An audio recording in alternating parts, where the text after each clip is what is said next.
Purposely. Your life, God's purpose. Listen at onpurposely.com.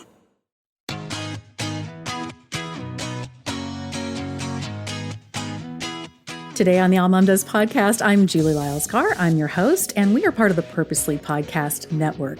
I have part 2 today of an interview with Michele Cushatt, and if you haven't had a chance to listen to part 1 yet, be sure and go back and listen.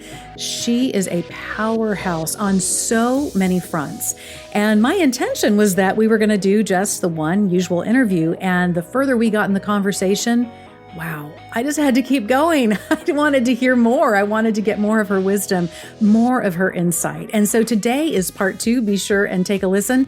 I know that you're going to be so encouraged and so blessed as Michele talks about not only her corporate and faith journey, but also her experiences following these significant cancer surgeries that she had, the effect that it had on her speech, on her ability to swallow, different things like that, and what she has learned along the way about what it really means to have a faith that will not fail. And so I welcome back to the podcast for part 2, Michele Cushatt. I think sometimes in our spiritual practices, again, because we so quickly want to tie things up with a bow, as you've said, we don't allow for that grief process. Unpack for me how you came to be able to live in a place that can honor what was lost, be proud of what you've accomplished. My dad went through a significant series of illnesses. He was something of a medical mystery, and he ultimately ended up in a wheelchair, which Michele, he hated it so much. And to him, what he really wanted was to be restored back to the man he had been in his early 40s. And if he couldn't play basketball with his boys, then that was the goal, to get back to that. Now, on the one hand, I loved that he had such strong goals for himself. On the other hand, I watched him psychologically sort of set himself up for failure over and over because that didn't look like it was going to be a physical possibility. I even felt like the level of mobility he had was miraculous. He did not see it that way. Yeah. How have you learned to live between those two worlds? The tension of those two things, pushing yourself, but at the same time embracing and loving yourself for exactly the warrior that you are for coming through what you've been through. How do you live in that tandem? Yeah, part of it is understanding that they aren't sequential experiences, they're simultaneous. That grief and gratitude actually go hand in hand. Like, they are not mutually exclusive, they're complementary. And that's allowing myself to be fully present to what I'm experiencing and feeling. I was talking to a friend not long ago who listened to an old clip of me. There's so many videos and audios of me before I lost my tongue and my speech. And so you can go online and hear what my voice sounded like before everything changed. And so she was wanting to I had heard an old clip and it had reminded me of how much I had lost. So I felt that grief. And her response to me was, "Oh my gosh, you sound so great. You can't even tell. It's no big deal. Nobody can even tell that anything's changed." And I was livid. I was so angry in that moment. And she didn't mean anything by it. I wasn't angry with her, but she was invalidating the reality of what I was lamenting. And it's kind of what we talked about of, we get so uncomfortable with somebody else's pain that we don't allow them the space to feel it. And the key of being in this tension is you and I, we have to not only allow ourselves to hold grief and gratitude simultaneously, but we have to allow others to do the same. For your dad, at some point in time, he, I'm sure has to make peace with his reality, but it's also 100% valid for him to be really ticked off about the fact that he's in the chair, because that's not the way it was supposed to be. We are living in this very fallen world, and we end up with really unfortunate outcomes. It's okay for me to have days where I am just ticked off that I have to live with this body that does not work, that causes me so much pain and separation and suffering ongoing. I marry that with a gratitude for the fact that it's a miracle I'm even alive. I marry it with a gratitude, the fact that someday I'm going to be in heaven. And let me tell you, the moment that I'm with Jesus, the Bible tells me that he is making all things new. Mm-hmm. All things new. I believe that when I see Jesus, all of this will be made new. The pain will be gone in an instant. My speech will be perfected. I'll be able to swallow my own saliva without choking. I mean, all of those things, it will be made new. So even the pain of now is helping me to anticipate the perfection that's coming. But I have to hold them both in each of my two hands.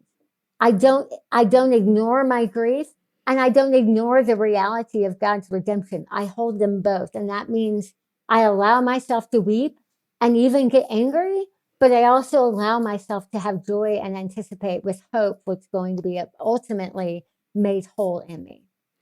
How do we learn to embrace, because I know this is such a heartbeat for you, that people are able to show up in this holistic way? Yeah. And yet, I think oftentimes in both business and faith settings, we want those who focus on the next goal, the next positive thing. We repackage things to say, well, this is the lesson of it, and this is the beauty of it. And how do we allow for lament to be part of the whole in a way that allows us to keep moving forward? Because I think sometimes we can get really stuck, and we can get in this place where it gets tough to know how to get to the next. What are the things that you've learned to be, if you will, as a runner, your goo gels, the things that, yes, exactly. Wow, we got so many miles to go, and I'm going to have to do it with a really bum knee. How do I get from here to there with joy and still finding ways to enjoy the journey? I want to preface what I'm going to say here for the person right now who's in that season of lament. If you are just overwhelmed with grief right now, I don't want you to feel like you need to swallow that down and immediately find something to be joyful about. That's just not what we're doing here.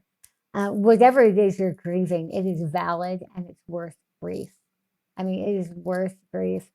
When I'm in those seasons, I like to picture myself literally crawling up to the foot of the cross where Jesus is hung there. His blood is dripping down. He is suffering. And I'm like, there is space there for me to grieve. I don't need to dance there. There is space there for me to grieve. And that's true for the person who's really suffering right now.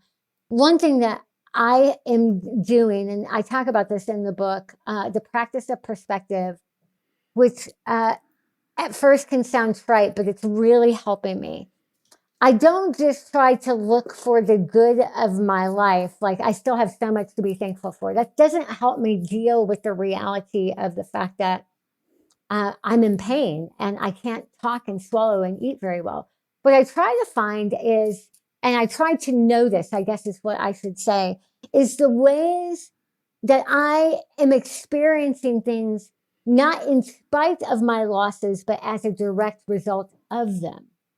Okay. For example, I have a daughter who has a speech and language processing disorder. And for years and years, we had a speech pathologist that come to our house and work with her speech.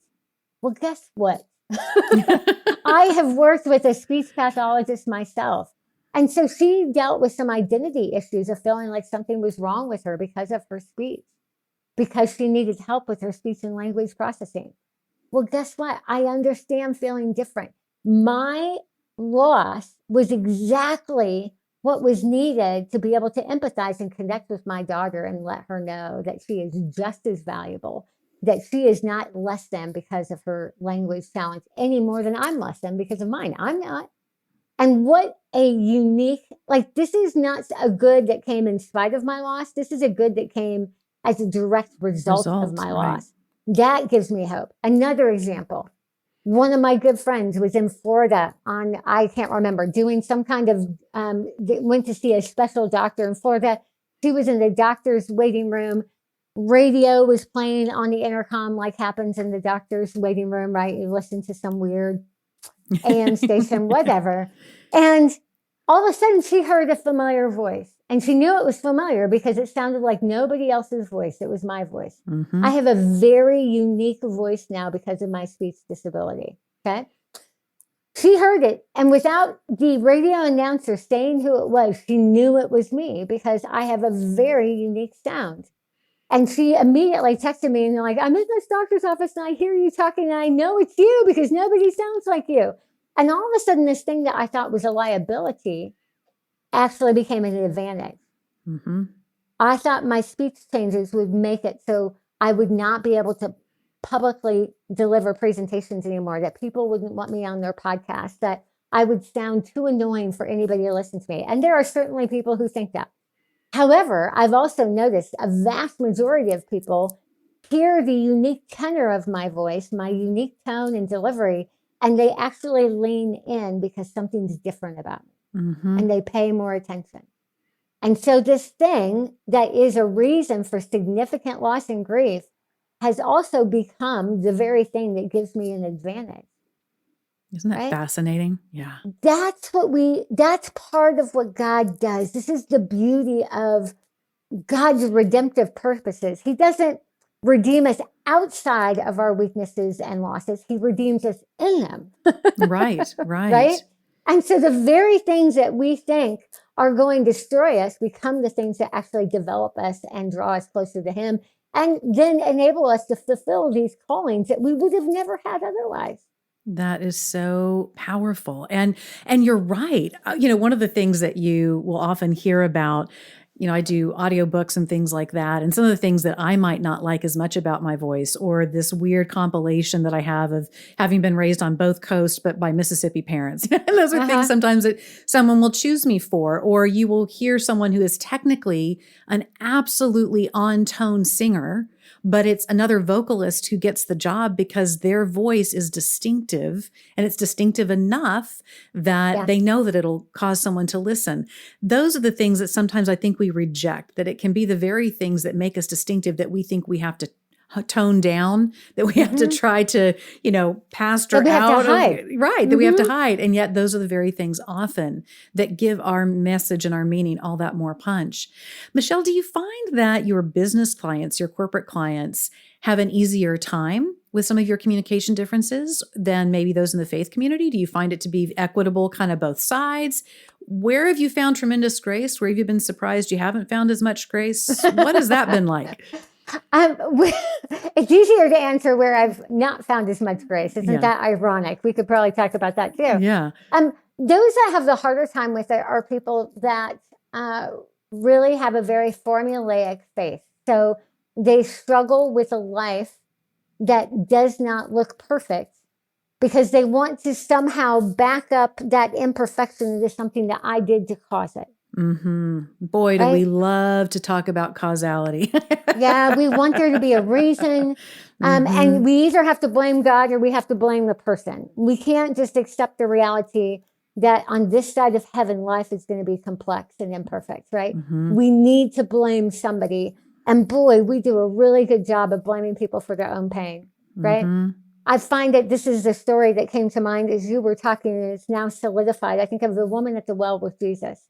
She had been with 5 men, and the man she currently with was not her husband. And she was basically outside of belonging in the community because of her lifestyle, okay? So in some ways, her choices made her differently abled, you could say, because she was outside of community. She was not belonging. But Jesus didn't, it wasn't about blame. He just came up and sat next to her and said, I can see that you're thirsty. Right? Yeah. And that's so important. And honestly, our faith communities, we would rather sit there and say, well, it's her own fault. She made a bunch of decisions. She doesn't deserve to be part of the community if she's going to make bad decisions. But that is not what the gospel is about. So do I find places without grace? Those would be the kind of environments where we want to blame somebody for their infirmity. And that's not necessarily faith only. I see people in corporate worlds too that have that kind of formulaic approach to life. But I do see it a lot in more conservative, legalistic faith environments. What I have found in corporate environments when I talk about this is I can't hide my imperfections.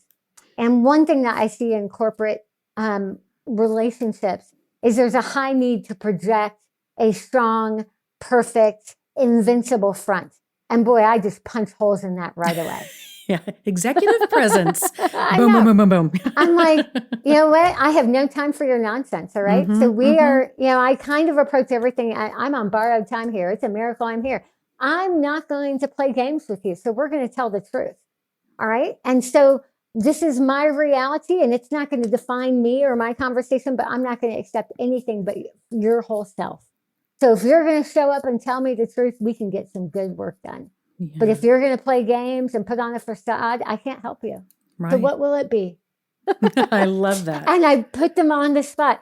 Honestly, it's very disarming. And what I find is a lot of these corporate CEO, executive people are longing for safe places where they can be themselves. And so in coaching relationships with me, they get to lay down their armor, and then we can really do some great work and help them become the leaders that they want to be, that they are capable of being, by finally having a place where they can lay down, basically bring down the walls and tell the truth about themselves. I think you bring this blend that is so unique to these spaces because you have so much expertise. You've got the CV, you've done the stuff, both on the corporate and the faith side. And yet sometimes I think if we're willing to see it this way, when someone is in front of us who does have visible differences, that hopefully there is this place where there can be greater honesty because we're already breaking through that fourth wall, right? We're already like, this may be the artifice, but this is really what's going on. And it goes on for both of us. And so how do we maintain that honest endeavor? I love that you are able to bring both of those to that spot. I was thinking about when we were talking about our fixation on causality, and that again, that can happen in secular environments, but I surely have seen it in faith environments as well, because it makes our world more tidy if we can really go, well, A plus B equals C. That's what happened.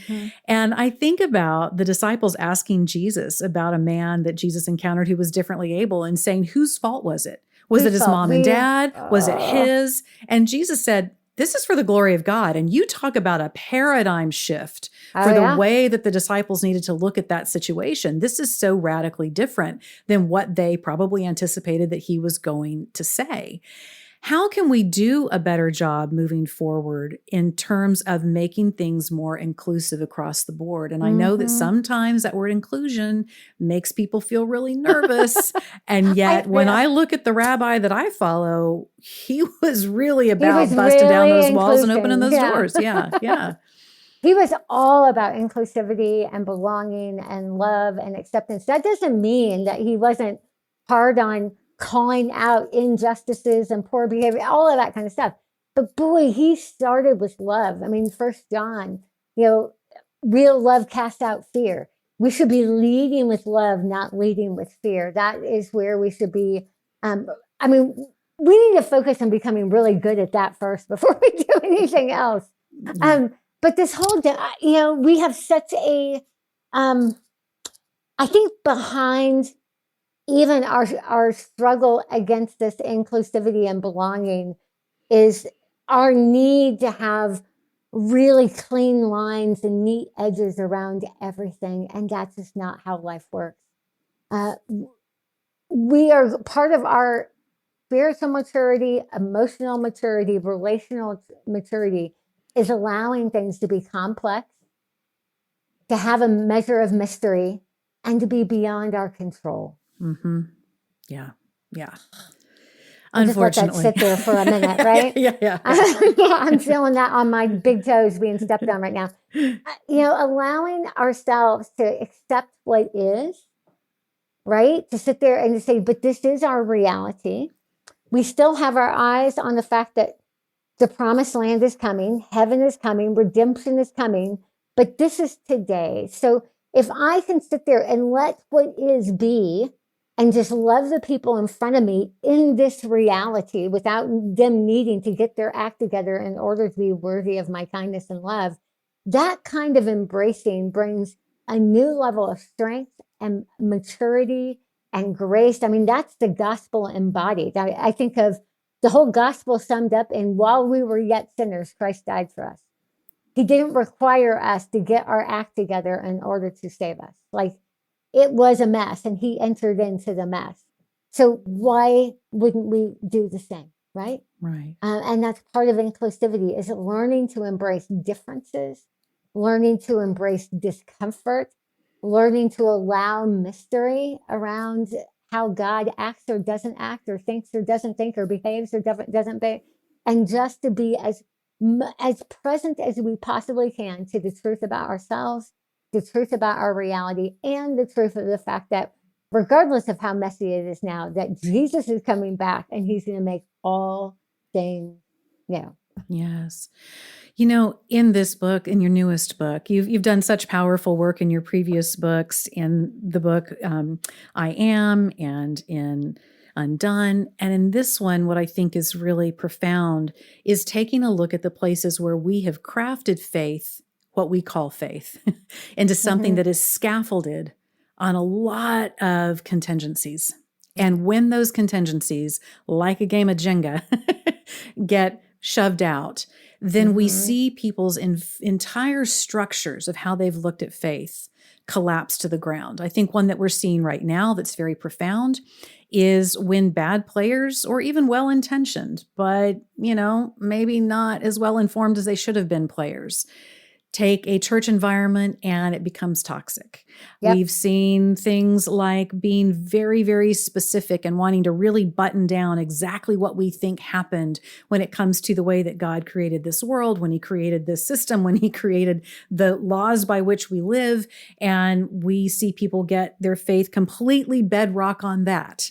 And then something happens, and here goes the Jenga tower again.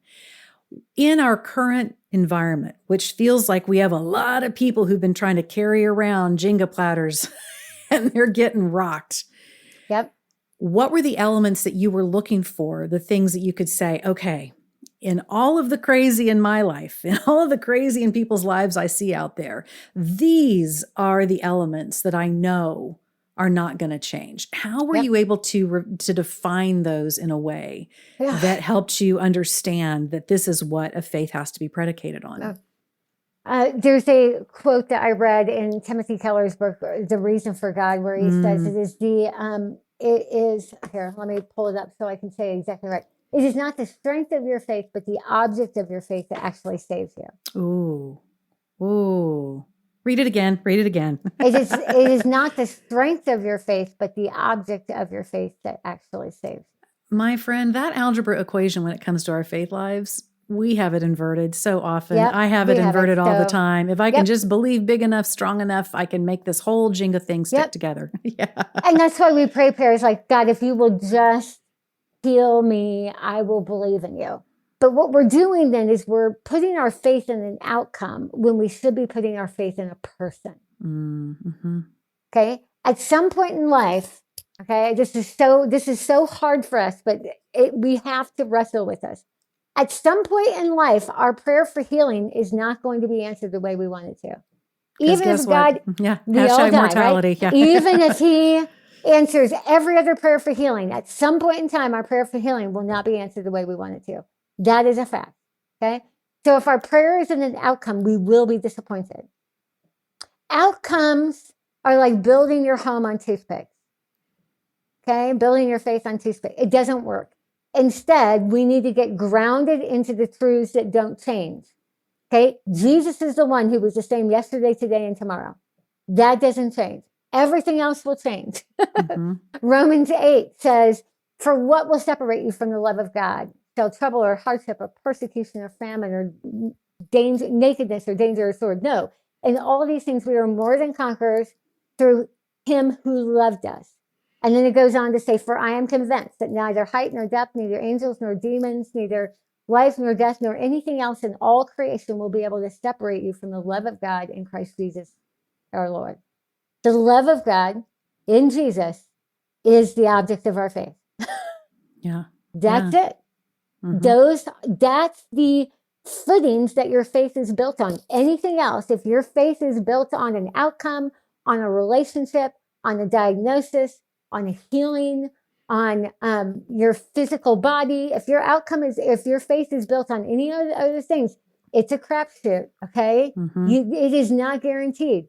If the object of your faith is a person, Jesus himself, who has already given his whole life for you and said, he said in John 14, I will not leave you as orphans. I will come for you.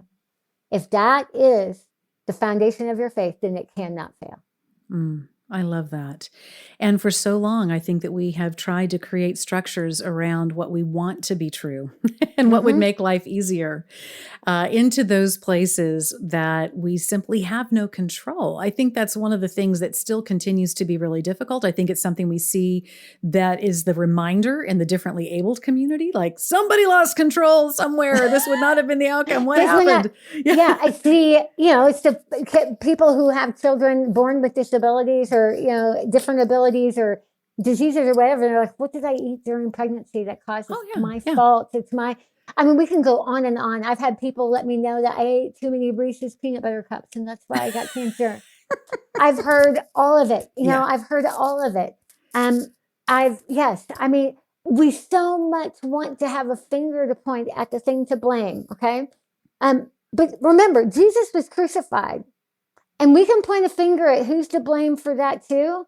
But the reality is his death and resurrection was the best thing that ever happened to us. Yeah. So blame is irrelevant.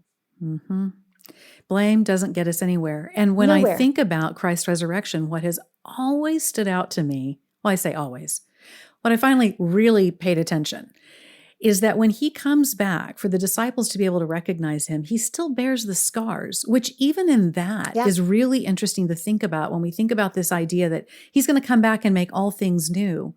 And in making all things new, there are going to be elements of our story that he counts as precious. We call as scars. He thinks is an accessory pack. I don't really know how that's all going to work, Michele, but he could have had the ultimate cosmetic surgery on his hands and he chose not to do it, and on his side, and he didn't do it. And so what does that teach me about the beauty of the things that happen in life? Not in a Pollyanna way, not in a way where I'm trying to recast it as sunshine and daisies, but that which is truly beautiful in the eyes of God. What if we have a different way of looking at what he finds beautiful?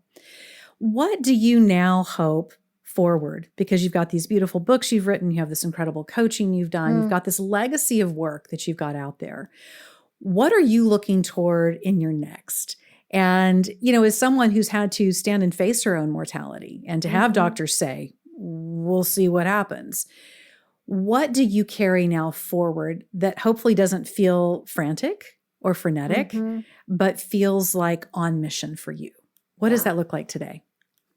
I kind of sum it up actually at the end of the book. I quote a story. A few years back, I went to, it was, probably 6-7 years ago, I heard Jill Briscoe speak at a conference. And at the end of her message, she gave us a send-off that I actually wrote her words on the inside of my Bible, and I've thought of it many times, and I'm going to leave them with you today. But she simply said, you go where you sent, you stay where you're put, and you give it what you've got until you're done, all the way home. You go where you're sent, you stay where you're put, you give it what you've got until you're done, all the way home. And that's really my mission. It sounds so simple, but I think of this quite often. God, help.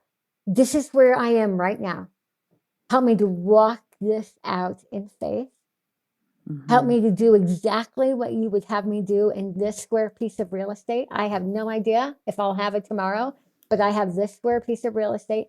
Help me to do what I can right here, to give it everything I've got until I'm done, all the way home. Wow, that is such a profound definition of what it really means to be present and to be resting in God. Such an incredible line. Michele, I can't thank you enough. You let me keep you double the time. This is going to end up being a two-parter. I can already feel it. We're just going to have you on for 2 weeks in a row. Why not? I love that. So Michele, where can listeners find you, find all the amazing things you're up to, find the new book, all the stuff? Yeah, absolutely.